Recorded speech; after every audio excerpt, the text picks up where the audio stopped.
السلام علیکم۔ وعلیکم السلام ورحمۃ اللہ وبرکاتہ۔ آج کے سیشن کی شروعات ہم سورہ نساء کی آیت نمبر 166 یعنی 166 سے کریں گے۔ چلیں طارق صاحب بسم اللہ کریں۔ شکریہ۔ اعوذ باللہ من الشیطان الرجیم، بسم اللہ الرحمن الرحیم۔ لیکن اللہ یشہد بما انزل الیک انزلہ بعلمہ والملائکۃ یشہدون وکفی باللہ شہیدا۔ لیکن اللہ خود اس کی گواہی دے رہا ہے جو اس نے آپ پر نازل کیا، اسے قرآن کو اس اللہ نے یعنی اللہ نے اپنے علم کے مطابق نازل کیا، اور ملائکہ گواہی دے رہے ہیں، بطور گواہ اللہ کافی ہے۔ یہاں اس سلسلے میں چونکہ اس سے پہلے کی جو آیتیں ہیں، رسولوں کا سلسلہ شروع ہوا گفتگو کا کہ رسول آتے ہیں اللہ کی طرف سے۔ اب ایک رسول آتے ہیں تو ایک پیغام بھی آتا ہے، وہ مختلف کچھ نام ہم کو معلوم ہیں، کچھ کے نام نہیں معلوم ہیں۔ ابھی سردست جو ہمارے پاس میں لیٹسٹ ورژن موجود ہے اس الہی پیغام کا، اس کو قرآن کہتے ہیں، اس کے سلسلے میں یہ بات کہی جا رہی ہے وہ کوئی ایسی چیز نہیں ہے جس کو انسان کی ساختہ ہو، انسان کی بنائی ہوئی ہو، بلکہ وہ اللہ نے بھیجی ہے۔ اور اس میں بہت انٹرسٹنگ جو ایک بہت اہم چیز ہے وہ یہ ہے انزلہ بعلمہ۔ ایسا نہیں کہ بس اللہ کا من ہوا اور اس نے جو ہے ایسا کر دیا، بلکہ اس نے ایک پلان اور ارادے کے تحت سب چیزیں کی ہیں، اور اسی ارادے کا ہی تقاضا تھا کہ اس نے انسانوں کی تخلیق کی اور پھر انسانوں کی ہدایت کے لیے آسمانی کتابیں یعنی کتاب ہدایت بھیجی۔ اور یہاں پہ ایک بات یہ بھی ہے کہ اس وقت میں جو لوگ مخلوق موجود تھی، ملائکہ یعنی کہ ملائکہ کی کیا شکلیں ہیں کیا نہیں، وہ بات پہلے گزر چکی ہے، لیکن جس بھی صورت میں جس بھی کیفیت میں وہ تھے وہ بھی اس بات کے گواہ ہیں۔ اور ویسے دیکھا جائے تو گواہ بننے کے لیے اللہ ہی اپنے آپ میں کافی ہے، یعنی اللہ نے جو بات کہہ دی بس وہ کافی ہے۔ اب اس کو اگر ہم مان لیتے ہیں فبیہا، اور نہیں مانتے ہیں تو پھر ہمارا اپنا ہی نفع و نقصان کا مسئلہ ہوگا۔ دیکھیے یہ بہت اہم آیت ہے، اور یہ بہت اہم انداز ہے جو یہ کہا جا رہا ہے، اور کس چیز کے تعلق سے وہ بڑا اہم ہے کہ اللہ خود اس بات کی گواہی دے رہا ہے۔ کس بات کی گواہی دے رہا ہے؟ کہ جو آپ پہ نازل کیا گیا یعنی قرآن، اسے اللہ تعالیٰ نے اپنے علم کے مطابق نازل کیا، یعنی اللہ کا علم کے مطابق ہے، اس کے قانون کے مطابق ہے۔ اور دیکھیے اللہ سے بہتر گواہ کون ہو سکتا ہے، کیونکہ وہ ہر جگہ ہے، ہر چیز اس کی وجہ سے ہے، اسی کے قوانین کے تحت ہے، تو اس سے بہتر تو کوئی گواہ ہو ہی نہیں سکتا۔ اسی لیے جو یہ آخر میں بات کہی گئی ہے کفا باللہ شہیدہ، اس سے بڑا کوئی گواہ نہیں ہو سکتا، اور وہی کافی بھی ہے اگر لوگ عقل رکھیں۔ اس چیز کو میں تھوڑا سا کچھ اور آیت کی روشنی میں سمجھانا چاہوں گا، کیونکہ یہ جو بات ہے علم والی یہ بڑی اہم ہے۔ ایک تو یہ بہت اہم آیت ہے، اس لیے میں نے اس کو لیا کہ تمہاری رب کی بات سچائی اور انصاف کے اعتبار سے کامل ہے، اور ساتھ ہی کوئی اس کے فرامین کو تبدیل کرنے والا نہیں ہے، یعنی اس کی باتیں، اس کی سنتیں، اس کے قوانین کوئی تبدیل کرنے والا نہیں ہے، وہ اپنی جگہ آپریٹ کرتے ہیں۔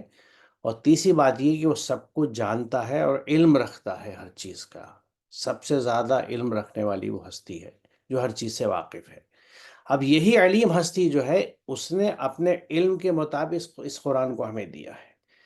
یہ وہ قرآن ہے جو ہمیں وہ تمام قوانین بتاتا ہے کہ جس نے یہ دنیا بسائی ہے، جس نے پوری کائنات بنائی ہے، اس میں جب اس نے انسان کو بنایا ہے تو اس انسان کو اپنا زندگی گزارنے کا طور طریقہ کیا ہونا چاہیے۔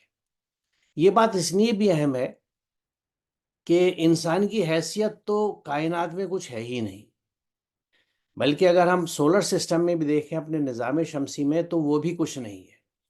اس کی وجہ میں اس طرح بتاؤں تو بڑی اچھی طرح یہ بات سمجھ میں بھی آ جاتی ہے کہ نظام شمسی جو ہے ہمارا پورا سولر سسٹم، اس پورے سولر سسٹم میں جتنی بھی چیزیں ہیں، یعنی سورج اور تمام سیارے اور اس کی جو بھی اس کے اندر کریشنز ہے اللہ کی، ان سب چیزوں کا جو ماس ہے اس کا 99% سے زیادہ صرف سورج میں ہے، یعنی 1% سے بھی کم ماس کے اندر سارے سیارے ہیں۔ اسی میں سے ایک پلینٹ ہماری زمین ہے، اس پلینٹ میں کتنی خشکی اور یعنی 3/4 3/4 واٹر ہے، اور اس تھوڑی سی خشکی کے اوپر جو انسان موجود ہے آپ اس کی حیثیت کا اندازہ لگائیے۔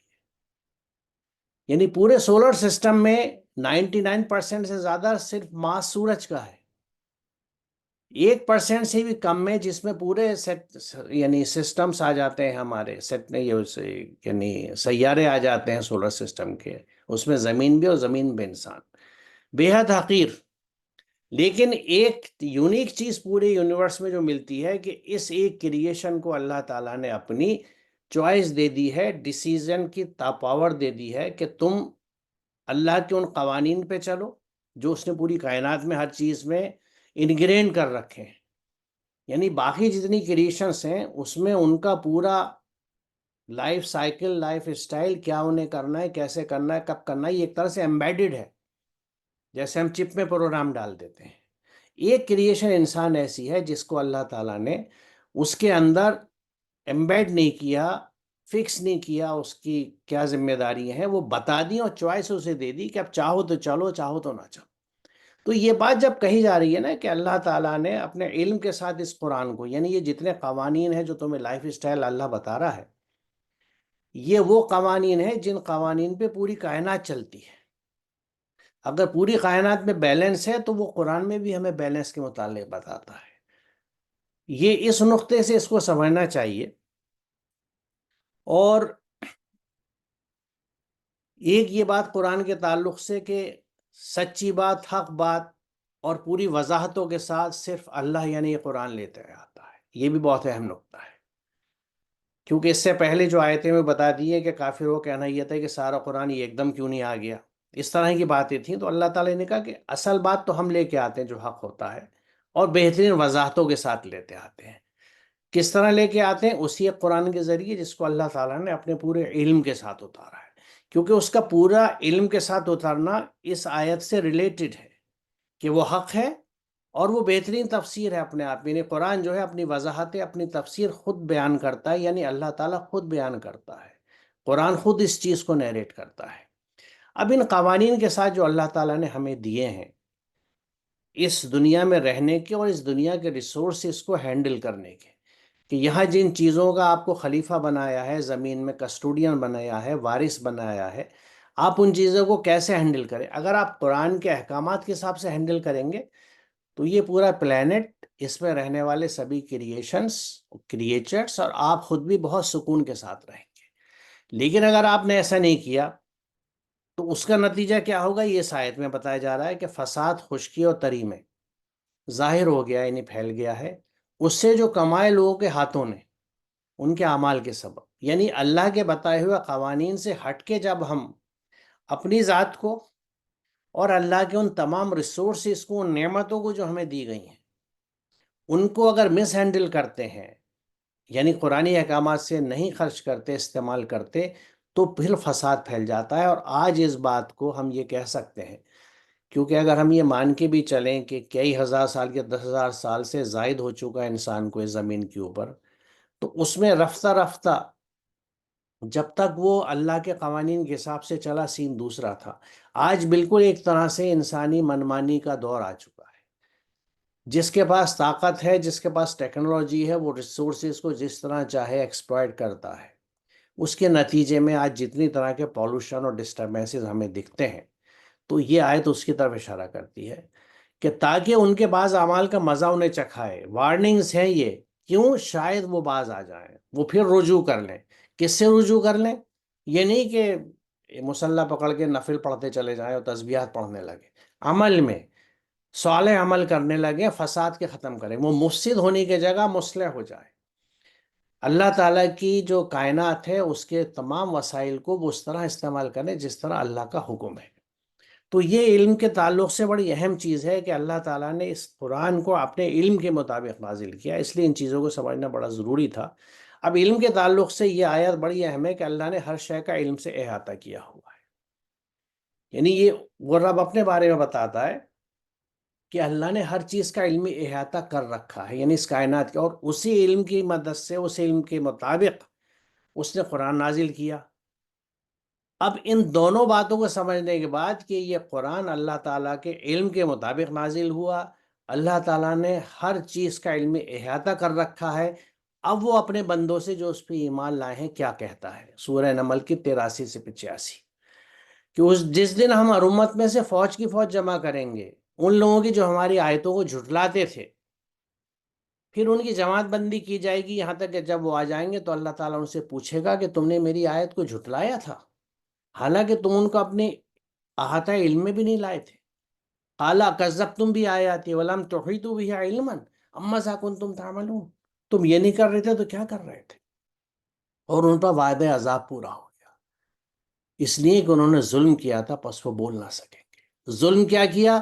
کہ جو نعمتیں اللہ تعالیٰ نے دی انہیں، عقل کی، بصارت کی، سماعت کی، یعنی ویژن، ہیئرنگ، ایک تھنکنگ مائنڈ، اس کے ساتھ انہوں نے ان اپنی سینسز کو اپنے علم کی مدد سے اللہ کی آیات کا احاطہ نہیں کیا۔ They didn't encompass, they didn't analyze the verses of the Quran as well as in the universe. کائناتی اور قرآنی آیات کا علمی احاطہ آپ نے نہیں کیا تھا، تو جو نعمتیں آپ کو دی گئی تھی آپ نے ان کا شکر ادا نہیں کیا، آپ نے ان کا وہ استعمال نہیں کیا جو ان کا مقصد تھا، لہٰذا یہ ظلم ہوا۔ اور ظلم کرنے والوں کو اللہ کبھی نہ ہدایت دیتا ہے نہ معاف کرتا ہے، اس لیے وعدہ عذاب پورا ہو گیا۔ اب یہ اگر کوئی سوچے، کیونکہ قرآن اسی لیے غور و فکر کی دعوت دیتا ہے کہ اگر سوچے تو اس آیت میں اتنا سب کچھ ہے کہ جو اس راستے پہ نہیں ہوگا وہ اپنی زندگی کا رخ بدل دے گا اگر اس کو سمجھ جائے تو۔ کہ حصول علم، قرآنی آیات کا علمی احاطہ، کائناتی آیات کا علمی احاطہ، اور پھر اللہ کے احکامات کی روشنی میں ان سے جو فیض حاصل ہو اس کو پوری انسانیت کے لیے کھلا رکھنا، سب لوگوں میں تقسیم کرنا، اس سے آمدنی کر کے اپنے خزانے نہیں بھرنے، اپنی تجوری نہیں بھرنی ہے، انسانی خدمت کے لیے کھڑا کرنا ہے۔ تو جو لوگ علم رکھتے ہیں ان کی کیفیت ہمیں اس آیت میں پتہ لگتی ہے کہ کیا تم دیکھتے نہیں ہو کہ اللہ آسمان سے پانی برساتا ہے، پھر اس کے ذریعے سے ہم نے مختلف رنگتوں کے پھل نکالے، اور پہاڑوں کے مختلف حصے ہیں سفید اور سرخ کہ ان کی بھی رنگتیں مختلف ہیں اور بہت گہرے سیاہ، اسی طرح انسانوں، جانوروں، مویشیوں کے رنگ بھی مختلف ہیں۔ یہ سب بیان کر کے جو مختلف سائنسز ہیں، کیا کہا جا رہا ہے کہ حقیقت یہ ہے کہ اللہ کے بندوں میں سے صرف علم رکھنے والے لوگ ہی اس سے ڈرتے ہیں۔ اب یہ کس علم کی بات ہو رہی ہے؟ آسمان سے پانی برسنا، پوری میں تو کہتا ہوں کلائمیٹولوجی نہیں بلکہ انوائرمنٹل سائنسز ہے، پورے مختلف رنگتوں کے پھل نکالے، یہ پوری جو پلانٹ سائنسز میں فروٹ رائپننگ کی فزیولوجی ہے، کس طرح سے پھل رنگت لاتے ہیں، کلرز ہوتے ہیں، فلیورز ہوتے ہیں، ٹیسٹ ہوتے ہیں، پہاڑوں کے مختلف حصے سرخ، سفید، یا یہ پوری جیولوجی ہے۔ ان علوم کا ذکر کرنے کے بعد یہ کہا جا رہا ہے کہ اللہ کے بندوں میں سے صرف علم رکھنے والوں، کیونکہ جو علم اب یہاں یہ جو علوم ہے یہ وہ علوم ہے جن کو جرنلی ہم سائنسز کہتے ہیں، اور یہ ہمارے دینی علوم سے باہر ہے، ہماری دینی تعلیمی نظام سے صدیوں سے باہر ہے۔ قرآن ان کے لیے کہہ رہا ہے آپ کو، اور جنہوں نے علمی احاطہ نہیں کیا ان کے لیے کہہ رہا ہے کہ وعدہ عذاب پورا ہو گیا، لیکن پتہ نہیں ہماری، یعنی صحیح معنوں میں ہم ان آیات سے اعراض براتے ہیں۔ ہم ان آیاتی معرضون، جو قرآن کہتا ہے نا، جو کائنات کی آیت پہ جو لوگ توجہ نہیں دیتے ان کے لیے۔ تو یہ ان علوم کے حوالے دینے کے بعد قرآن یہ کہہ رہا ہے کہ اللہ کے، کیونکہ جو علم رکھے گا کائناتی آیات کا اور قرآنی آیات کا بھی، اسے اللہ کی عظمت کا احساس ہو، اسے معلوم ہوگا کہ پوری کائنات کس طرح اس کے قوانین کے حساب سے چلتی ہے، تو میری حیثیت کیا ہے کہ میں اس کے قانون پہ نہ چلوں؟ میری کیا حیثیت ہے کہ میں قرآن کے مقابلے میں اپنے یا اپنے بڑوں کی یا کسی کی بھی نام سے قوانین لاؤں، سجیشنس لاؤں، گائیڈائنس لاؤں، رولز لاؤں، لاز لاؤں، اور ان کے حساب سے اپنی زندگی گزاروں اور سب سے کہوں کہ یہ چلو؟ یہ بڑی، یعنی سوچنے کا مقام ہے کہ قرآن کی اہمیت کا ہے۔ تو یہ تو علم کے مطابق نزول کی بات ہوگی۔ اب تھوڑی سی بات اب یہ بھی کر لیں کہ ملائکہ کی گواہی کے تعلق سے جو بات ہے، تو تھوڑی سی نظر ہم ملائکہ پہ بھی ڈال لیں۔ کچھ ماہرین کا کہنا ہے کہ اس کا مادہ حمزہ لام کاف ہے، جس کے معنی پیغام رسانی کے ہیں۔ ابن فارس نے اس کی یہی بنیادی معنی لکھے ہیں۔ دیگر ماہر، یہاں ماہرین سے مراد ہے ماہرین لغات۔ دیگر ماہرین کا ماننا ہے کہ اس کا مادہ میم لام کاف ہے، جس کے معنی قوت کے ہیں۔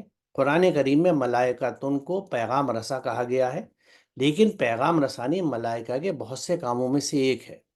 خود قرآن یہ کہتا ہے کہ ہم ملائکہ میں سے اور انسانوں میں سے رسول چن لیتے ہیں، یعنی میسنجر چن لیتے ہیں جو پیغام رسانی کرتے ہیں۔ قرآن ان کو اللہ کے احکامات کی تدبیر یعنی ملائکہ کو گورننگ دی افیئرس کو گورن کرنے والا اور اللہ کے احکامات کے تحت تقسیم کر یعنی ڈسٹریبیوشن کرنے والا کہتا ہے۔ کائنات میں اللہ تعالیٰ کی بے شمار اسکیمیں اور پروگرام چلتے رہتے ہیں۔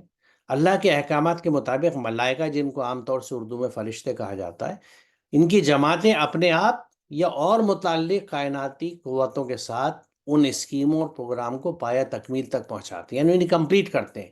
یعنی جو کچھ اللہ تعالیٰ کا سسٹم ہے اس کو رن کرنے والی جتنی فورسز ہیں ان کو ہم ملائکہ یا فرشتے کہتے ہیں۔ ان قوتوں کو خود مختاری، یہ بہت اہم نقطہ ہے، فریڈم آف ایکشن نہیں دی گئی ہے، کیونکہ جیسے میں نے عرض کیا کہ اللہ تعالیٰ نے ہر ایک کے اندر وحی یا قانون انگرینڈ کر دیا ہے، اس کی ذات کا وہ حصہ ہے کہ اسے کیا کرنا ہے، اس کے پاس کوئی چوائس نہیں ہے، یہ صرف اور صرف اللہ کے احکامات کے مطابق کام کرتی ہیں۔ اور سورہ نحل کی 49-50 آیت میں اسی کا ذکر ہے، اور وہ آیت کیا ہے کہ زمین اور آسمانوں میں جس قدر جاندار مخلوقات ہیں اور جتنے ملائکہ، سب اللہ کے لیے سجدہ ریز ہیں، یعنی مکمل بتی ہیں، اس کے قانون کے حساب سے چلتے ہیں، کیونکہ ان کے پاس یہ چوائس ہے ہی نہیں، کیونکہ وہ چوائس یاد رکھیں صرف انسان اور جن کے پاس ہے، کسی اور کریشن کے پاس کچھ چوائس نہیں ہے۔ وہ جیسے ایک آٹومیٹک سسٹم ہوتا ہے نا کہ مشین جس طرح چل رہی ہے وہ ویسے ہی چلے گی، اس کا کنٹرول اس کے اندر ہی موجود ہے، اور وہ اسی نے ڈالا ہے، اسی کریٹر نے، خالق نے، جس نے اس کو تخلیق کیا ہے۔ اور کوئی سرکشی نہیں کرتے، تکبر نہیں کرتے، اپنے رب سے جو ان کے اوپر ہے ڈرتے ہیں۔ یہاں بات میں پہلے ہی بتا چکا ہوں، یہ فوقہم کا لفظ ہے، تو اوپر سے مراد یہ نہیں کہ اللہ اوپر ہے، یعنی جو ان سے بلند ہے، ان سے فوقیت رکھتا ہے، جو اردو میں ہم فوقیت کہتے ہیں نا، کہ یہ ان کے اوپر فوقیت رکھتا ہے۔ کون؟ ان کا رب، اور جو کچھ حکم دیا جاتا ہے اسی کے مطابق کام کرتے ہیں۔ یہ بہت اہم چیز ہے، اس لیے سورہ فرقان سے لکھا ہے کہ ان کے پاس چوائس نہیں ہے، جو کچھ حکم دیا جاتا ہے۔ کون؟ جتنی جاندار مخلوقات ہیں اور جتنے ملائکہ، اور باقی بھی جتنی چیزیں موجود ہیں کسی بھی فارم میں، ایٹمس ہوں، ایلیمنٹس ہوں، مالیکیولس ہوں، آئنس ہوں، جو بھی چیزوں، نیم اینی تھنگ، یا فورسز ہوں، ان کے بھی جو قوانین ہیں وہ انہی کے تحت چلتے ہیں۔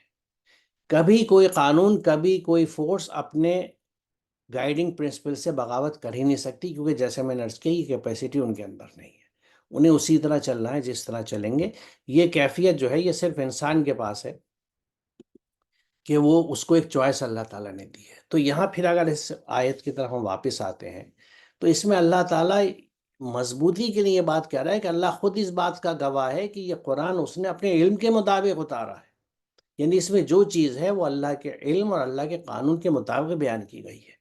یعنی اگر یہ قرآن یہ کہتا ہے کہ ایتاء ذی القربیٰ، تو یہ جو تمہیں کہا جا رہا ہے کہ جو کچھ تمہارے پاس ہے دوسروں کو دو، یا ہمیشہ اچھا بولو، یا یعنی جو بھی احکامات ہیں قرآن کے، وہ اس کے علم اور قانون کے مطابق ہیں۔ اگر ہم اس طرح زندگی گزاریں گے تو یقیناً ہم اس کی دیگر جو کریشن سے پوری کائنات میں جو سکسیسفلی کام کر رہی ہیں، ہم بھی انہی کی طرح سکسیسفل ہوں گے، کامیاب ہوں گے۔ اور اگر اس سے ہٹتے ہیں تو ہمارا انجام 12 جگہ قرآن میں بتایا گیا ہے کہ جو لوگ اللہ کی آیات سے کفر کرتے ہیں، جھٹلاتے ہیں، یا غافل ہیں، یا ان سے اعراض برتتے ہیں، ان کا انجام قرآن خود بتاتا ہے، کیونکہ اگر اللہ کے احکامات سے ہم نہیں چلیں گے تو نیچرلی انجام برا ہوگا ہمارا، اور وہ کسی حال میں بھی پھر اچھا ہو نہیں سکتا۔ میرے خیال میں اللہ طارق صاحب آج ہم یہاں رکتے ہیں، یہ مناسب ہے۔